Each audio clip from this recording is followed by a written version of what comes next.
kita mesti matiin dulu. Supaya jangan berisik. Sip. Oke, saudara, saya ingatkan hari Rabu ini kita ada rumah doa.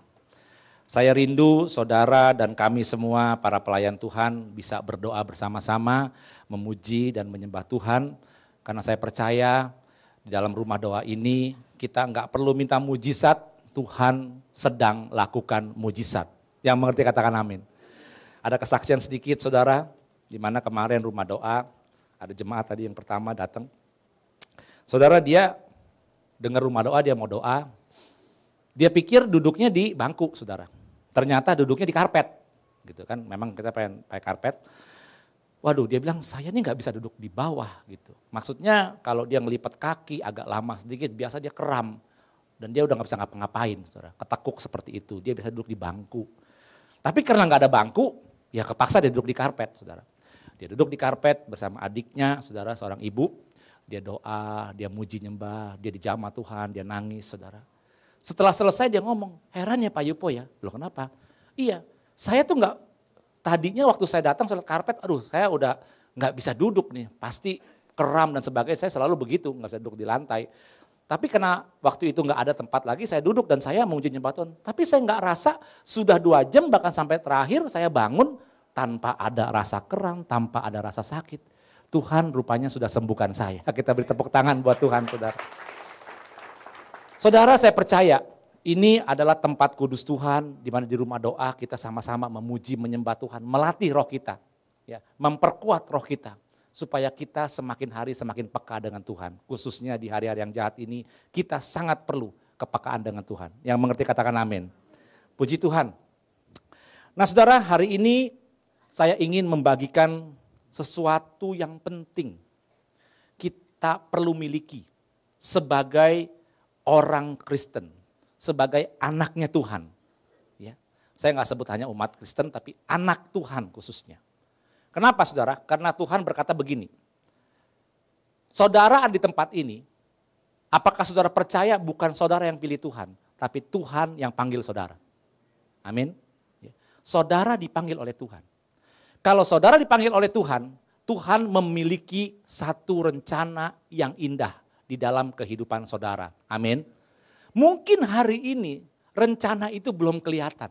Tapi percayalah bahwa rencana di depan itu adalah rencana damai sejahtera, rencana masa depan yang penuh dengan harapan. Yang percaya katakan amin. Ya. Nah saudara, tapi untuk bisa mencapai rencana itu, Tuhan itu perlu membimbing kita.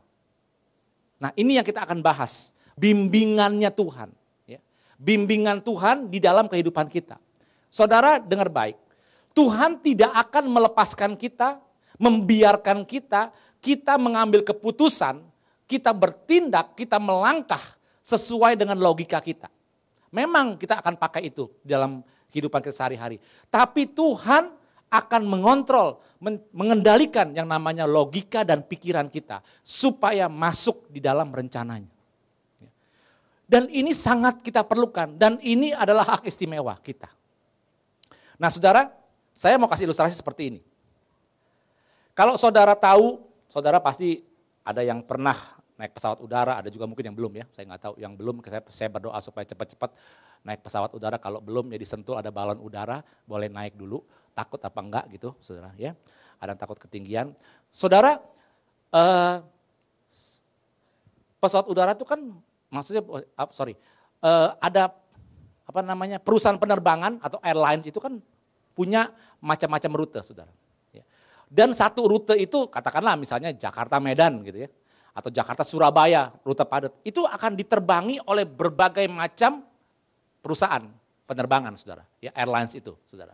Ya jadi baik itu misalnya Garuda, mungkin Lion Air atau Batavia Air atau apalagi Kartika Air atau whatever saudara semua bisa menuju ke sana. Nah saudara, saya suka heran ketika saya terbang pada malam hari, dulu saya bingung kenapa pilotnya bisa tahu ya.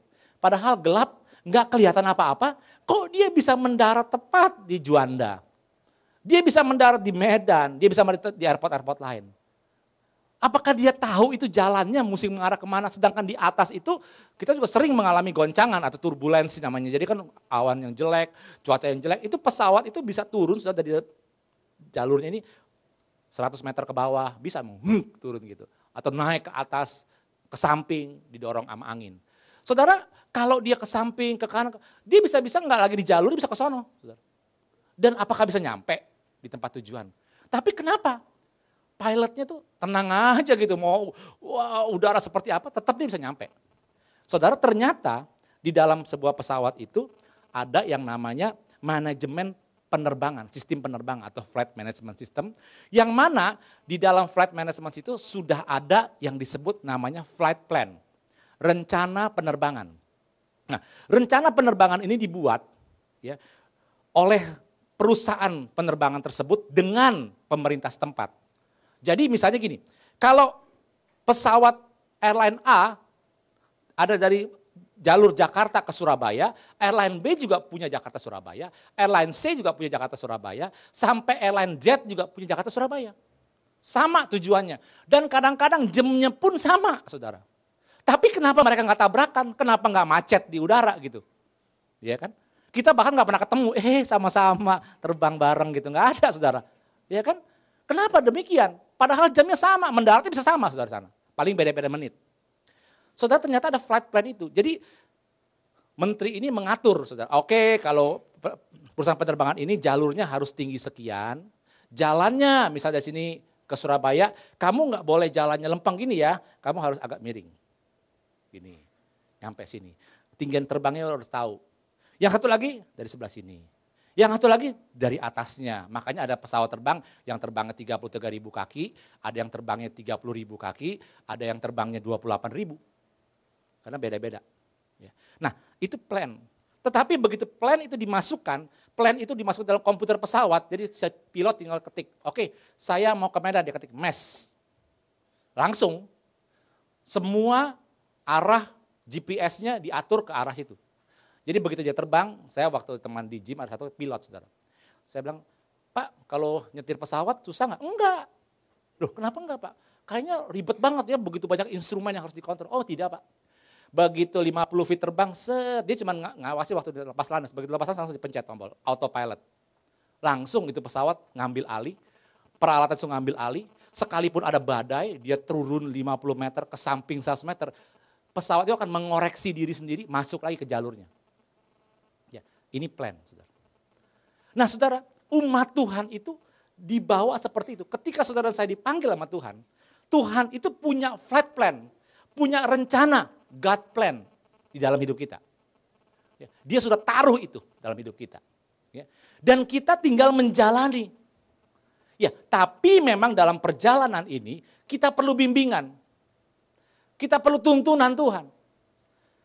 Pilot itu diperintahkan untuk mengambil alih, mendisengage autopilot, mengangkat autopilot ketika ada cuaca yang buruk. Jadi begitu ada cuaca buruk. Kalau si kapal terbang nggak mau pusing, hajar terus, dia nggak mau tahu cuaca buruk apa nggak. Pokoknya mesti lewat situ dia harus lewatin. Wah, itu kadang-kadang pesawatnya bisa begini-begini.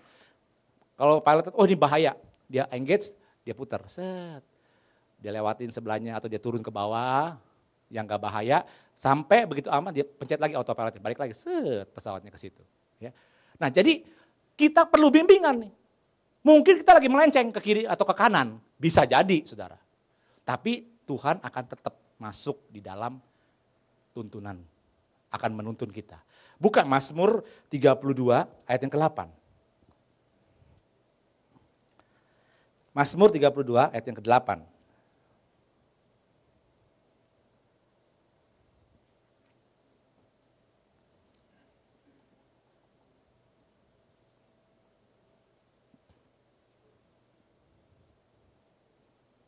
Kita baca sama-sama ya saudara ya. Mazmur 32 ayat 8. 1, 2, 3. Aku hendak.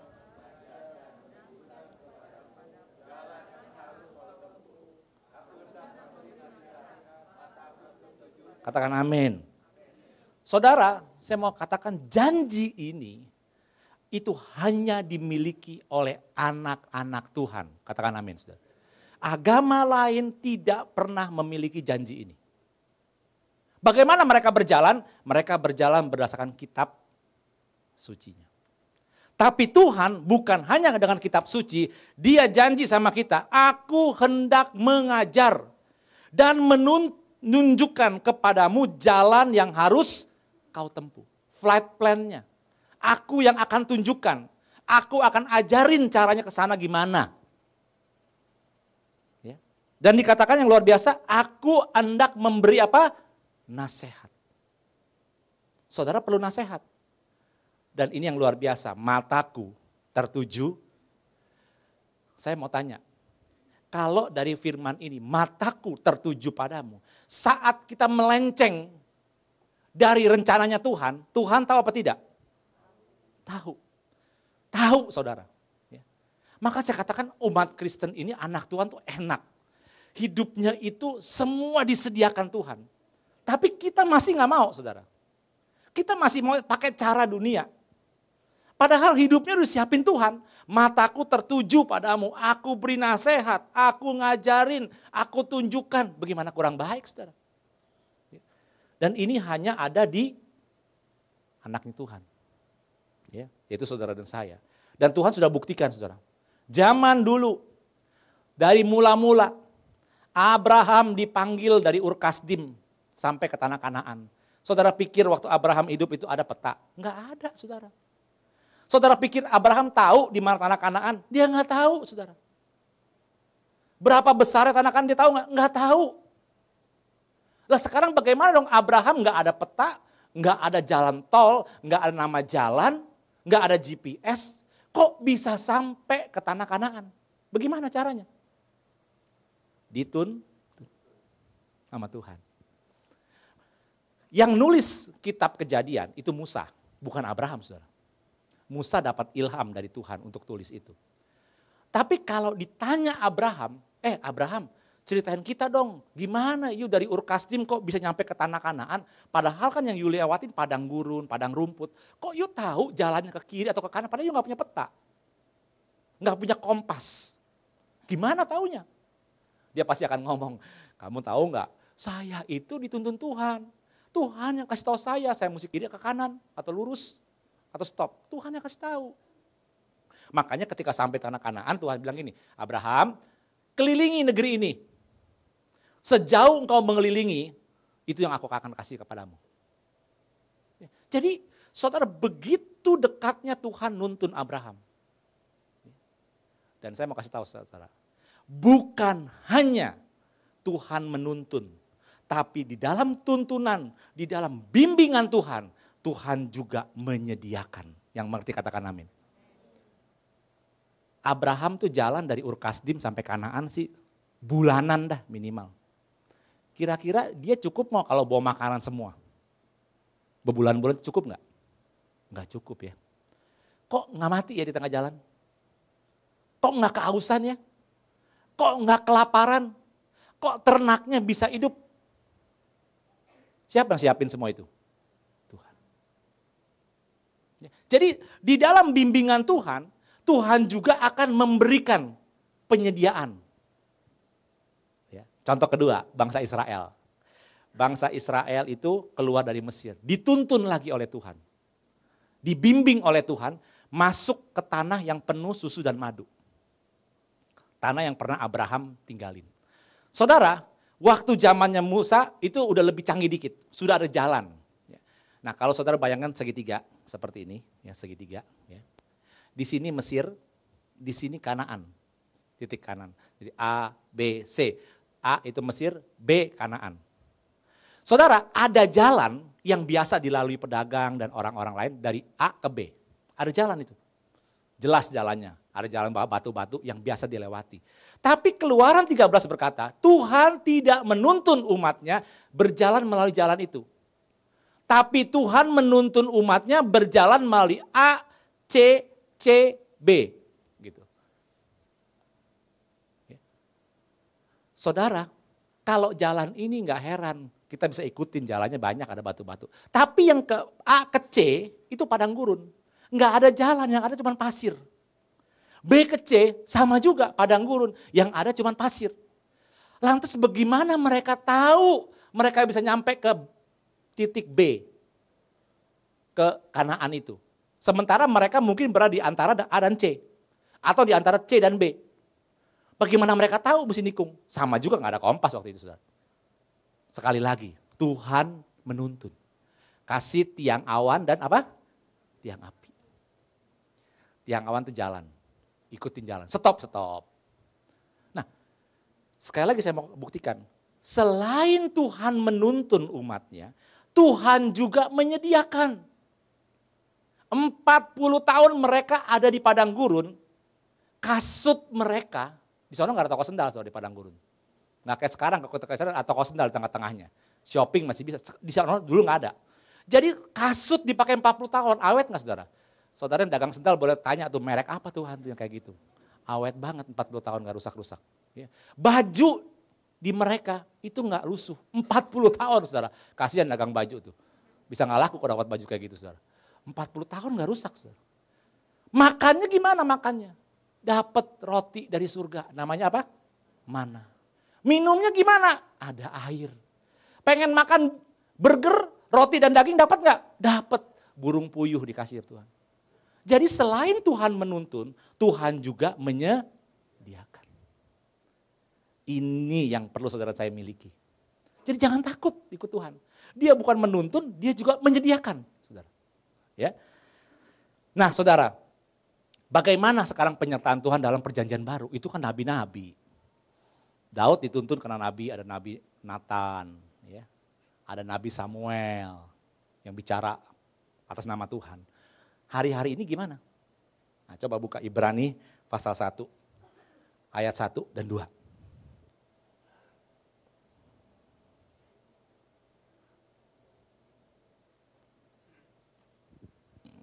Ibrani pasal 1, ayat 1 dan 2.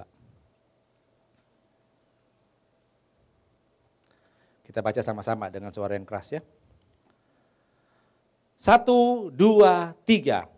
Setelah pada zaman dahulu Allah berulang kali dan dalam pelbagai cara berbicara kepada nenek moyang kita dengan perantaraan nabi-nabi. Maka pada zaman akhir ini Ia telah berbicara kepada kita dengan perantaraan anaknya yang telah Ia tetapkan sebagai yang berhak menerima segala yang ada. Oleh Dia Allah telah menjadikan alam semesta. Saya mau tanya, kalau hari-hari ini saudara perlu tuntunan Tuhan, saudara dapat dari siapa? Yesus. Hari zaman akhir ini Allah berbicara tidak lagi pakai nabi, tapi melalui anaknya. Amin saudara, ini saudara mesti ngerti. Jadi hari-hari ini saudara gak perlu nabi. Bukan gak boleh ada yang berkarunia nabi. Tapi secara pribadi tuh saudara gak perlu, aduh saya mau tanya nih, saya mau buka toko, kira-kira gimana ya, boleh gak ya, hari apa yang baik ya. Coba panggil nabi Tuhan dulu.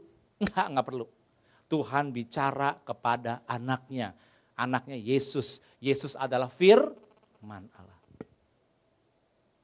Ya. Jadi Tuhan menuntun kita hari-hari ini melalui anaknya. Tapi kita nanya begini, Pak, anaknya Yesus Kristus itu kan sudah mati Pak. Di kayu salib untuk dosa kita dan bangkit. Naik ke surga Pak. Yesus itu ada di surga, itu betul. Ya. Bahkan dikatakan dalam Kisah Rasul, Yesus Kristus harus tinggal di surga sampai pemulihan segala sesuatu. Jadi Yesus Kristus yang disebut sudah naik ke surga, sudah duduk di sebelah kanan Allah Bapa. Lah kita bagaimana Pak dibimbingnya? Nah ini, kalau tadi saudara di dalam pesawat ada yang namanya flight management system. Di mana dalam flight management system sudah ada yang namanya flight plan. Nah instrumen apa yang Tuhan taruh, kalau kita di pesawat misalnya, yang ditaruh sehingga Tuhan itu bisa mendownload apa yang Dia mau kepada kita. Instrumennya apa? Yohanes 14, kita buka. Ayat 16 dan 17.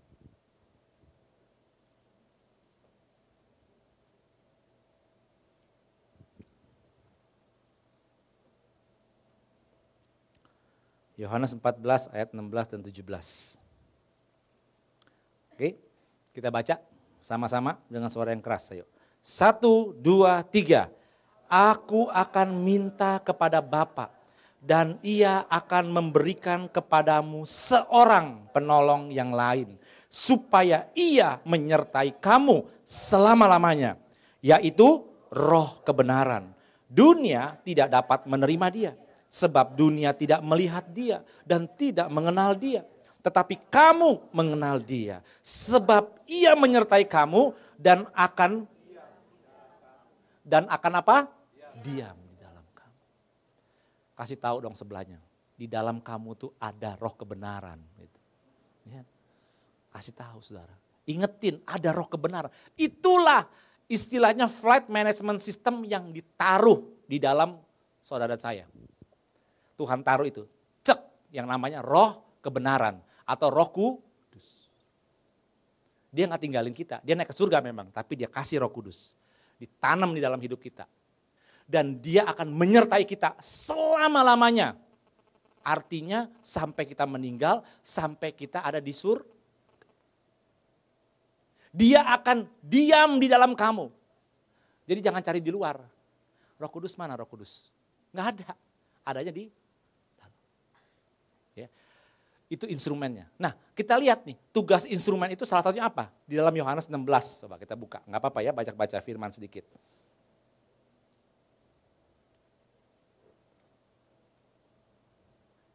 Yohanes 16 ayat 13, coba kita baca. Ini luar biasa saudara. Dan 14 ya, 13 apa? Yuk, 1, 2, 3. Tetapi apabila Ia datang, yaitu Roh kebenaran, Ia akan memimpin kamu ke dalam seluruh kebenaran. Sebab Ia tidak akan berkata-kata dari dirinya sendiri. Tetapi segala sesuatu yang didengarnya, itulah yang akan dikatakannya. Dan Ia akan memberitakan kepadamu hal-hal yang akan datang. Ia akan memuliakan aku, sebab Ia akan memberitakan kepadamu apa yang diterimanya dari... Ngerti saudara ya? Jadi satu instrumen, satu alat ditaruh. Saya katakan ini seorang. Ingat saudara, dia bukan benda, dia orang. Tuhan yang ngomong, aku akan mengutus seorang penolong lain yang diam dalam kamu. Nah, penolong itu tugasnya adalah memimpin kita kepada seluruh kebenaran. Menuntun, membimbing, memimpin, menyediakan. Mengajar kita. Dia akan memberitahu engkau, katanya memberitahu kita apa yang didengarnya. Jadi saudara, ketika Tuhan punya satu rencana, ya, rencana masa depan, untuk esok hari, untuk bulan depan, misalnya saudara. Tuhan kasih tahu sama Roh Kudus bilang sama si Yupo, bulan depan suruh dia naik ke menara doa lagi. Misalnya seperti itu. Roh Kudus langsung kasih tahu saya dalamnya, kamu mesti ke menara doa. Saya mungkin, lagi banyak urusan, nggak bisa. Ngomong lagi, kamu harus ke menara doa. Siapa sih yang ngomong nih? Saya? Atau mungkin diajak sama teman-teman atau siapa nih? Enggak, dia ngomong lagi, kamu harus ke menara doa. Misalnya seperti itu saudara. Ya. Jadi roh itu yang menuntun kita, yang membimbing kita. Masuk dalam plan-nya Tuhan, masuk dalam rencananya Tuhan. Ya. Jadi saudara, untuk bisa dibimbing, saudara ngerti, ada instrumen yang ditaruh dalam hidup saudara dan saya. Siapa namanya? Roh Kudus. Dengarkan dia. Ya. Nah, sekarang kita lihat bagaimana dong caranya Allah memimpin kita. Itu instrumennya, tapi cara Allah itu banyak macam caranya. Nah, kita mau simpulkan dengan 3K, saudara. Ya. Cara Allah membimbing kita, yang pertama adalah K, yang pertama itu kehendak Allah. Apa saudara? Kehendak Allah. Kita lihat ayat yang saya sudah gabung dari beberapa Alkitab. Kita baca sekaligus beruntun gitu saudara. Dan ini bicara tentang rencana Tuhan dalam hidup kita. Ayo kita baca. 1, 2, 3. Tetapi rencana Tuhan tetap selama-lamanya. Rancangan hatinya turun-temurun. Tuhan semesta alam telah merancang. Siapakah yang dapat menggagalkannya? tangannya telah teracung. Siapakah yang dapat membuatnya ditarik kembali? Ingatlah hal-hal yang dahulu dari sejak purbakala, bahwasanya akulah Allah dan tidak ada yang lain. Akulah Allah dan tidak ada yang seperti aku, yang memberitahukan dari mulanya hal-hal kemudian. Dan dari zaman purbakala apa yang belum terlaksana, yang berkata keputusanku akan sampai dan segala kehendakku akan, ayat terakhir baca saya, banyaklah rancangan di hati manusia, tetapi, amin saudara. Ya. Jadi itu jelas tuh, bahwa Tuhan menuntun kita melalui kehendaknya yang pertama. Artinya begini saudara, apa maksudnya kehendaknya? Saudara dan saya nggak bisa ngelawan yang satu ini. Nggak bisa berkata tidak, nggak bisa. Nggak bisa juga mencoba menghindari, nggak bisa saudara. Ada kehendak Tuhan. Dan saya ngomong kehendak ini bukan kehendak secara global, tapi kehendak yang khusus untuk hidup saudara dan saya. Spesifik, kehendak Tuhan atas hidup saya sama saudara pasti beda. Dan itu tidak bisa kita hindari. Ya. Kita bisa tiba dalam satu keadaan di mana kayaknya kok bisa begini ya. Tapi kalau itu kehendak Tuhan, saudara mau hindari seperti apapun juga tidak bisa.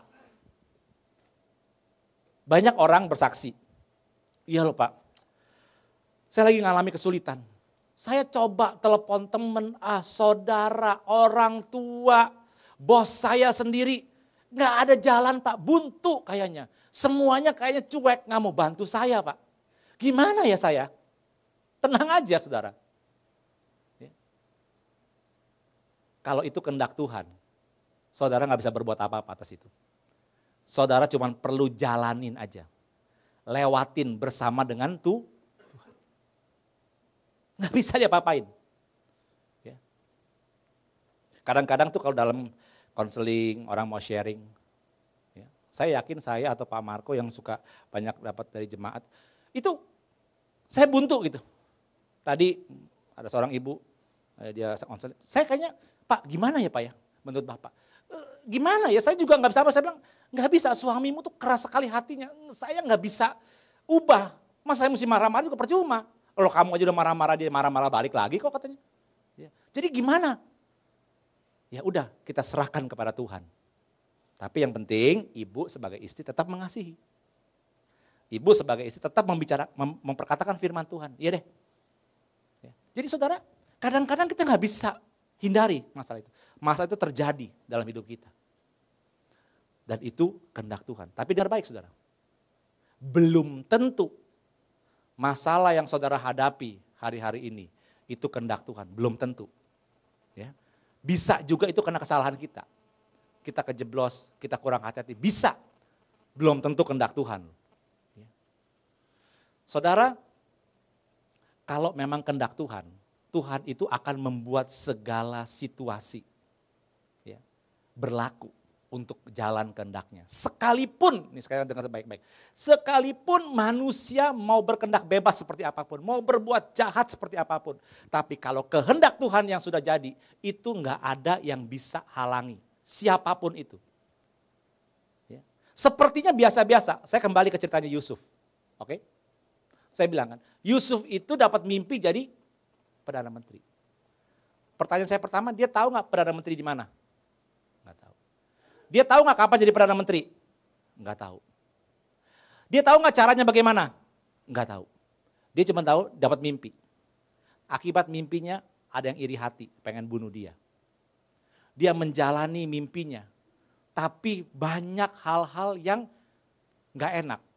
Difitnah oleh Tante Potifar, masuk penjara, dilupakan oleh juru minum raja. Saudara, ini semua keadaan gak enak, dia bisa berkata begini, Tuhan, ini gak salah Tuhan. Dan Tuhan gak jawab apa-apa. Gak jawab apa-apa. Lebih aneh lagi, kalau saudara melihat kehendak Tuhan di dalam kitab Esther. Ya. Saudara baca kitab Esther di rumah, saudara tidak pernah menemukan kata Tuhan dalam kitab Esther itu. Gak ada kata Tuhan, gak ada kata Allah, gak ada. Yang ada Ahasiweros, Esther, Mordekai, Haman. Gak ada kata Tuhan. Sepertinya berjalan seperti biasa, nggak ada yang terlalu rohani, tapi jadi. Ya. Jadi pertama saudara mesti ingat, Tuhan membimbing saudara dan saya melalui kehendaknya. Kalau kehendak Tuhan itu atas hidup saudara, dia itu pasti jadi. Yang percaya katakan amin, saudara. Pak, kalau begitu Pak, ngapain saya perlu berdoa Pak? Ngapain saya perlu hidup kudus? Ngapain saya mesti sungguh-sungguh Pak? Toh kehendak Tuhan pasti jadi. Nah dengar nih, permasalahannya gini, Tuhan itu tidak pernah kasih tahu kehendaknya secara detail. Dia nggak pernah ngomong sama saya gini, Yupo, kamu akan aku angkat jadi ini, misalnya. Saudara. Nanti 10 tahun kemudian kamu akan begini. Kamu akan lewati ini, dan kamu akan jadi sana. Kalau Tuhan kasih tahu begitu, saya mau tanya saudara, saya perlu nggak lagi untuk sungguh-sungguh sama Tuhan? Perlu nggak? Perlu berdoa? Perlu melayani Tuhan? Ngapain? Udah tahu. Pasti ke sini kok. Pertanyaannya saya kagak tahu. Makanya saya sekarang berdoa. Makanya sekarang saya sungguh-sungguh. Saya nggak tahu, saudara. Ya. Ketika saudara pernah nonton kan filmnya si videonya si Philip Mantova di Burma. Ya. Tuhan cuma kasih tahu gini. Huruf Birma. Ada apa di Birma? Mau ngapain? Dagang, buka gereja, nginjil atau apa? Udah. Habis Burma, Tuhan kasih mimpi. Dia pegang tangan Tuhan yang kena paku. Apa maksudnya? Enggak ada hubungan, tapi dia taat, dia ke Burma. Dia jalan. Masalahnya dia nggak tahu ke Burma itu ngapain. Tapi karena dia taat, makanya untuk taat dia perlu berdoa. Ya, sungguh-sungguh cari wajah Tuhan. Tuhan kasih ya, pokoknya dibukain jalan pelan-pelan. Kan saya bilang tadi, kalau Tuhan nuntun, dia akan sediakan juga. Dia akan buka jalan. Sepertinya kenal orang, tiba-tiba kebetulan sampai di Birma. Itu Tuhan, saudara. Ya. Jadi kita nggak tahu kehendaknya. Makanya kita perlu berdoa. Kita perlu dekat sama Tuhan. Untuk terima bimbingan itu, saudara. Ya. Tapi bimbingan itu, kehendak Tuhan itu membuat kita tidak khawatir. Kalau Tuhan punya rencana, rencananya baik apa jahat, saudara? Pasti baik. Ya, pasti baik. Katakan amin, saudara. Ya. Kalau rencananya baik, ya, saya mau tanya saudara, kalau kita tahu rencana Tuhan itu baik, saudara perlu khawatir nggak sama hidup saudara? Perlu apa enggak? Enggak ya. Kalau saudara ngerti orang tua saudara baik, saudara perlu khawatir nggak sama orang tua saudara?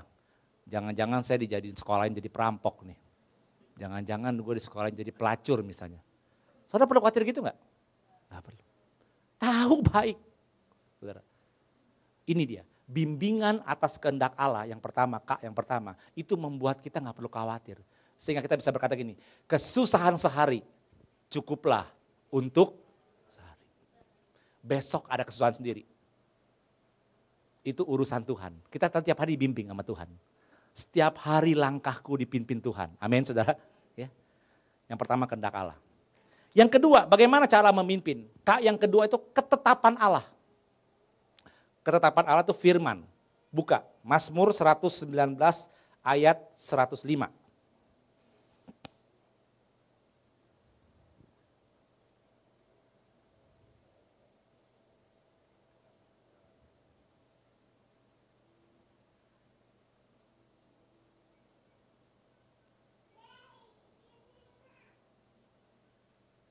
Mazmur 119 ayat 105. Kita baca sama-sama, singkat aja firman Tuhan ini. 1, 2, 3. Sekali lagi, 1, 2, 3. Amin, saudara. Ya. Kalau yang namanya terang itu pasti kelihatan. Enggak gelap, saudara. Saudara tahu jalan di depan saudara?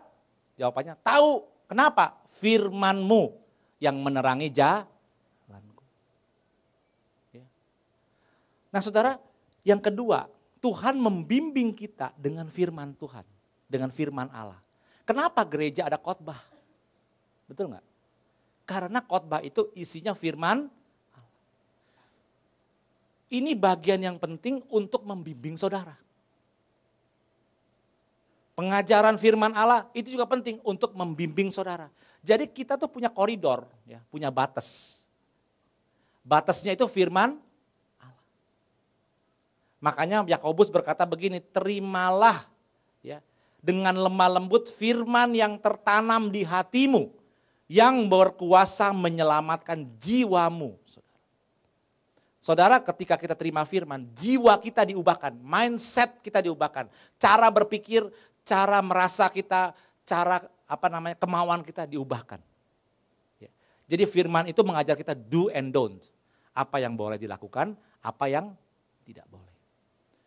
Berdusta boleh enggak? Halo, tidur, ngantuk? Berdusta boleh enggak, saudara? Enggak. Kalau bohong untuk kebaikan? Bohong untuk kebaikan itu gimana sih, saudara?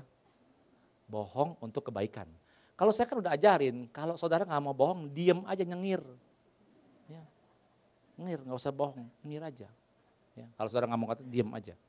Lu untung berapa nih? Hehehe. Kan nggak bohong. Saya kan nggak kasih tahu, nggak ngomong apa-apa, kan nggak bohong dong. Gua untung kecil nih, lu tau nggak nih, udah poncinya nih. Padahal enggak, masih 30%. Bohong saudara, ya kan? Diem aja. Atau ya lu gak perlu tahu lah untung gua berapa. Yang penting ini barang kan nilainya cukup kan. Gitu bakal lo. Gitu kan. Jadi terus berzina boleh gak? Enggak boleh. Ada yang bilang boleh? Enggak ya? Puji Tuhan. Mengingini milik orang lain boleh gak? Enggak boleh ya. Kalau bajak karyawan orang boleh gak? Itu mengingini orang lain punya bukan? Bukan ya?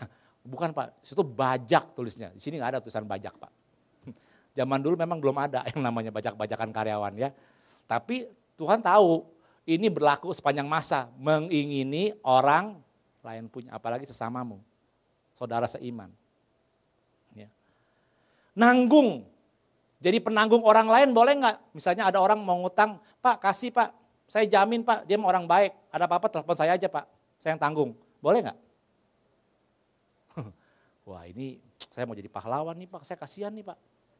Coba buka deh, ini supaya saudara tahu. Makanya firman itu membimbing kita gitu. Coba Amsal 17 ayat 18. Amsal 17 ayat 18.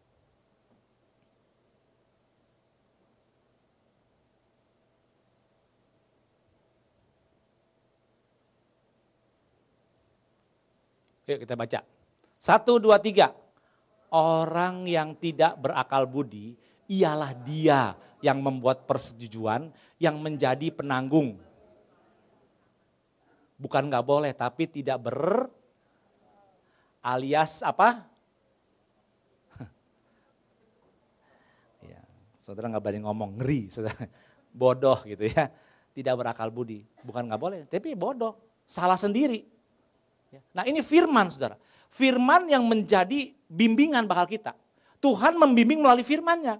Saudara dengar firman, saudara baca firman, saudara dipimpin oleh Tuhan, dibimbing oleh Tuhan melalui firman-Nya. Ya.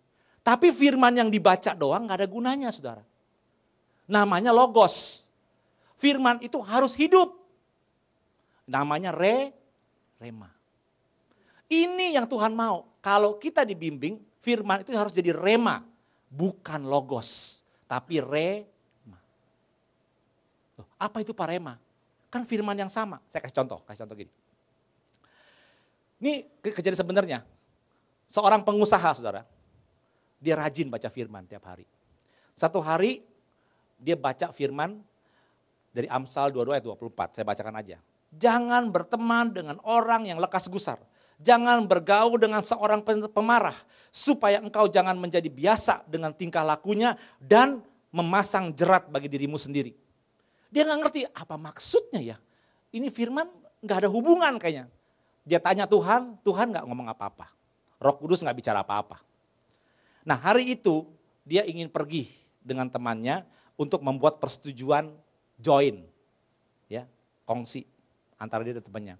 Temannya datang ke rumah yang ngejemput dia. Saudara jemput naik mobil, mereka bicara-bicara sampai di lampu merah. Ketika teman sedang stop itu, di samping mobil temannya ada pengemis minta uang kepada temannya ini. Temannya langsung buka kaca, si pengusaha ini pikir mau dikasih duit, dimaki-maki saudara. Wah kamu malas, bla bla bla bla bla. Tutup kacanya. Terus dia bilang, sorry gua gak suka tuh orang kayak gitu. Gila bener malas, masih utuh semuanya mau minta-minta segini, sorry ya sorry. Saat itu Roh Kudus ngomong sama dia. Itu yang kamu baca tadi pagi. Langsung dia tahu bahwa Roh Kudus melarang dia untuk join dengan temannya. Itu namanya rema saudara. Langsung dia bilang, sorry lu ajak gue pulang sekarang. Lu kenapa? Enggak, gue mau pulang, kita batalin. Lu kan kita udah, ya kan gue belum teken kan, gak ada masalah kan. Kenapa sih, gue sorry, gue tadi marah-marah lu kan, gue bukan marah-marah sama lu. Ya pokoknya gini, ajak gue pulang, gue batalin. Cerita singkat, pulang, di cancel. Di kemudian hari, dia dengar bahwa temannya itu sering makan duit partnernya. Saudara, itu yang namanya rema. Itu firman yang menjadi hidup. Dan Tuhan, Roh Kudus membimbing kita melalui hal ini. Pertanyaannya gini, kalau saudara gak baca firman bisa dibimbing gak ya? Gak bisa dong, habis gak ada firman yang mau dibimbing. Makanya mesti rajin baca. Kayaknya lemes saudara ya. Pak segini banyak pak, gimana bacanya? Yang mana saya mesti baca? Banyak buku-buku ya yang nuntun saudara. Jadi yang kedua adalah melalui firman atau ketetapannya Allah. Yang ketiga, jadi pertama kehendak Allah yang membuat kita gak usah khawatir. Kita tahu bahwa kita ada tangan yang benar. Tuhan pasti punya rencana yang baik. Yang kedua, firman Tuhan membimbing kita. Dan yang ketiga, buka 1 Korintus 2 ayat 10 dan 14. 10 dan lompat 14.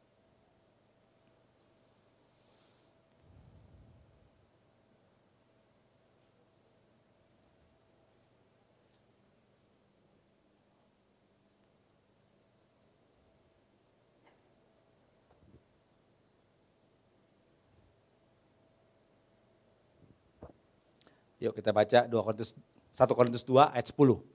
Ayo, 1, 2, 3.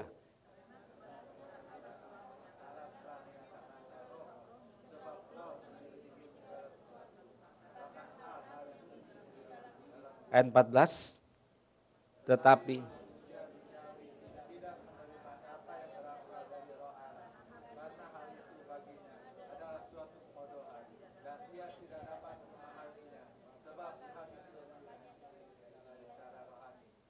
saudara, yang ketiga, ini yang paling penting saudara. Dan ini yang jarang diperhatikan. Itu kepekaan roh saudara. Jadi kalau satu kehendak, yang kedua ketetapan, yang ketiga kepekaan roh. Saudara perhatiin baik-baik. Karena kepada kita, ini kalau bicara 1 Korintus 2, ini di atasnya saudara ada ayat yang saudara paling senang, ayat 9-nya. Apa yang tidak pernah dilihat oleh mata, yang tidak pernah didengar. Betul nggak? Atasnya kan itu kan. Telinga yang tidak bertimbul, disediakan Allah kepada kita yang mengasihinya. Saudara mau itu? Wah nggak pernah lihat tiba-tiba dapat, ngebayanginnya mungkin rumah loteng, 10 lantai, gedung. Saudara pikirnya seperti itu. Padahal yang dapat tuh hikmat atasnya sebetulnya. Hikmat yang dari atas katanya gitu. Perikopnya itu tuh saudara. Nah saudara itu semua yang tadi apa yang tidak pernah dilihat. Dinyatakannya melalui apa? Roh. Bukan melalui jasmani, bukan. Tapi melalui roh. Makanya kita diminta supaya kita peka di dalam roh kita. Karena Allah menyatakannya dalam roh. Allah membukakan hal-hal yang tersembunyi melalui roh. Nah, tetapi kita sering menjadi manusia duniawi. Yang tidak menerima yang berasal dari roh. Enggak ada tuh. Siapa bilang? Enggak ah. Enggak berasa apa-apa. Kenapa? Rohnya kurang kuat. Saya bersaksi. Ketika hamba Tuhan itu berkata, Pak, roh di sini lemah. Yang pertama harus bertobat saya. Harus saya. Karena saya pemimpin di sini, saudara. Saya harus bertobat dulu. Saya masuk menara doa, saya komitmen sama Tuhan. Yang aneh, ya, teman-teman pengajar ini tahu, kalau kita lagi doa, itu saya jarang ngurapin orang. Berdoa numpangin tangan jarang banget, bener. Sampai disuruh, ayo Pak, urapin kita dong. Kenapa? Saya kayaknya nggak ada dorongan, saya bilangnya cuma itu. Tapi ini saudara, ini saya bukannya mau ngada-ngada, enggak. Tapi ketika roh kita bangkit, roh kita kembali kuat, itu nggak usah disuruh saya ngurapin, saudara. Loh tadi yang kedua itu saya minta guru sekolah minggu diurap, itu nggak ada yang suruh, saudara. Pertama, aduh nggak usah, tapi urapin mereka. Saya urapin. Gitu. Jadi itu tergantung kepekaan roh kita. Tergantung bagaimana roh kita. Ya. Makanya kalau teman pelayanan saya tuh sering, aduh gue punya masalah di pelayanan begini, begitu. Saya nanyanya gini, ada apa sih lu dengan Tuhan? Bukan ada apa dengan pemimpin lu, enggak. Ada apa sih dengan Tuhan? Benar saudara. Ngambek, kemudian suka pelayanan misi. Tahu nggak saudara pelayanan misi? Misi Pak, saya pulang duluan. Misi Pak, saya nggak datang. Itu pelayanan misi, saudara. Ngeri saudara. Banyak yang punya pelayanan misi.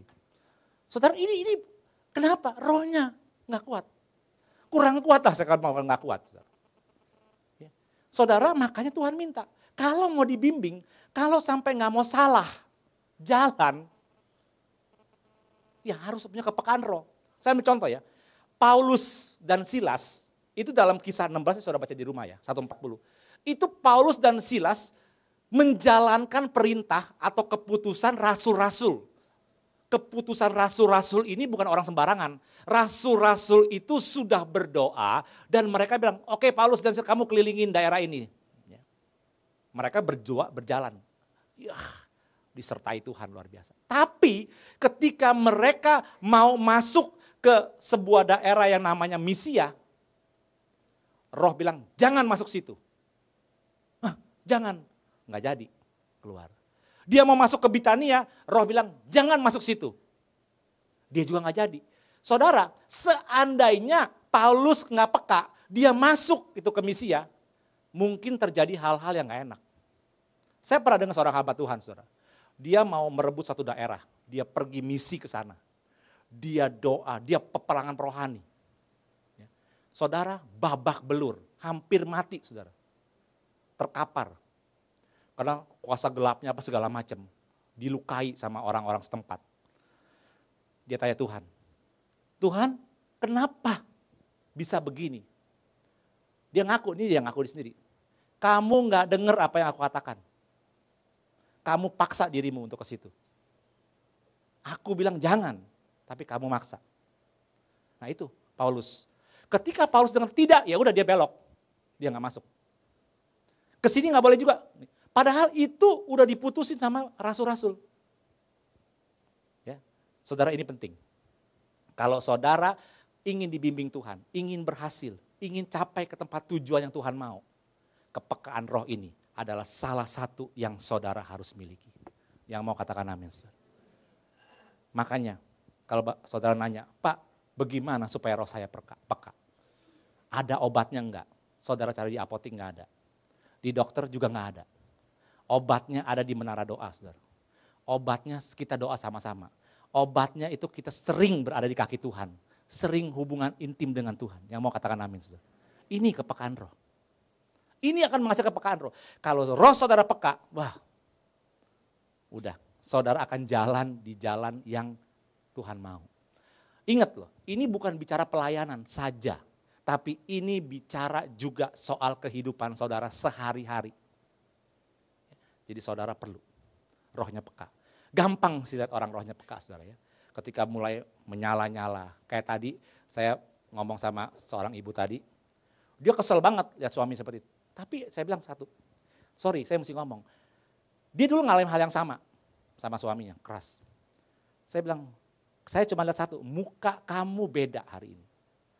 Walaupun kamu mengatakan penderitaan atau kekeselan gitu ya, suaminya begitu keras, galak sama dia. Tapi saya lihat muka kamu sukacita. Betul Pak, hari ini saya juga bingung. Dulu Ketika saya digituin sama suami, saya pengen bunuh diri, kayaknya kesel banget. Sekarang sama, suami saya mah belum berubah, belum. Tapi saya bingung, saya kenapa timbul belas kasihan kepada dia? Nah itu saya bilang, bedanya karena roh kamu kuat. Betul Pak. Saudara, ini penting. Ini untuk bimbingan hidup kita. Ya, jadi 3, kehendak Allah, ketetapan Tuhan, dan kepekaan roh. Ayo saya ajak kita doa sama-sama saudara. Kita doa di mana doa itu nggak ada firman Tuhan. Kita cuma doa, muji nyembah Tuhan, nyenengin hati Tuhan. Nanti saudara lihat, saudara akan dibangun oleh Tuhan. Yang mau katakan amin. Kasih tepuk tangan buat Tuhan Yesus. Ayo saya undang musik. Musik udah kenyang.